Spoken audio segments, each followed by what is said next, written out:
নমস্কার, মিতার হেসেলে আজ আমি 5টি রান্না করেছি।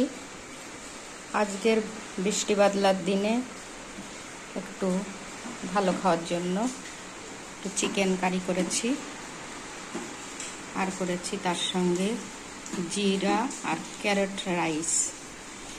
একটু জিরা ফোড়ন আর পেঁয়াজ ফোড়ন দিয়ে একটু সাদা তেল আর ঘি দিয়ে সরু চালের ভাত দিয়ে এটা করেছি, একটু চিনি লবণ দিয়ে। আর করেছি মুগের ডাল আদা বাটা জিরে বাটা দিয়ে আর হলো জিরে ফোড়ন দিয়ে। আর মুগের ডালের সঙ্গে খাওয়ার জন্য করেছি লাউ ঘন্ট, চিংড়ি আর বড়ি ফোড়ন আর পাঁচফোড়ন দিয়ে লবণ হলুদ লঙ্কা সহযোগে নেড়ে চেড়ে ঘন্টটা করেছি। আর করেছি ইলিশ মাছের ঝাল। কাঁচা ইলিশ লবণ হলুদ মাখিয়ে হালকা করে ভেজে নিয়েছি, তারপরে কড়াইতে তেল দিয়ে কালো জিরে ফোড়ন